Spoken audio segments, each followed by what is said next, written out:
The sound of the sun was considered by most ancient religions as the most sacred sound of the universe.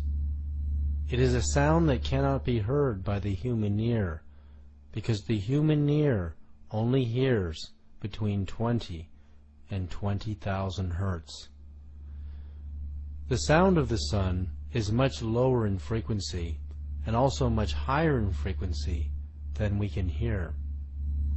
Could the sound of the sun be part of the universal language system? NASA has recorded the actual sound of the sun in deep space and compressed the inaudible waves so that human ears can hear it. If we listen to the sound, we can hear and feel a deep vibration. The sound of the sun recorded by NASA is precisely as the ancient Hindus had described it in the Vedas thousands of years ago. It is a mantra that can be intoned with human speech as Om.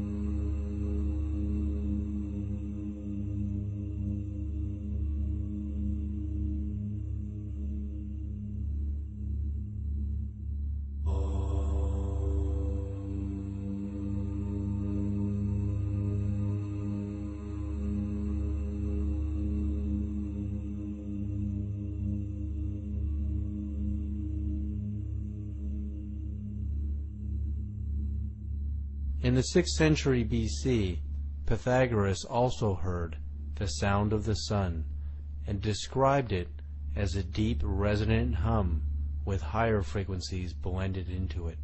How did the ancient Hindus know this mantra if it could not be heard by the human ear? Could they have actually peered into the universal consciousness and perceived it?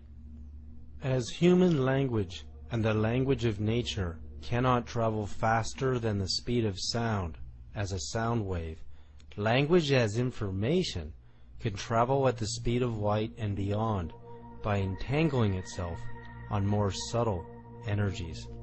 In the same way that we can send human voices or music on radio waves at the speed of light, we can send our own dialogue, personal energy signature, and information through our own biophoton light emissions at the speed of light. While the speed of light is useful to communicate within the solar system, it cannot take us far beyond it in any reasonable amount of time. In this way, biophoton emissions are limited, while more subtle bioenergies are not. Dr. Tiller's discovery of the psychic force as subtle energies emanating from the human body of consciousness demonstrates how our personal information can travel on subtle energy frequencies at the speed of light squared, cubed, and beyond.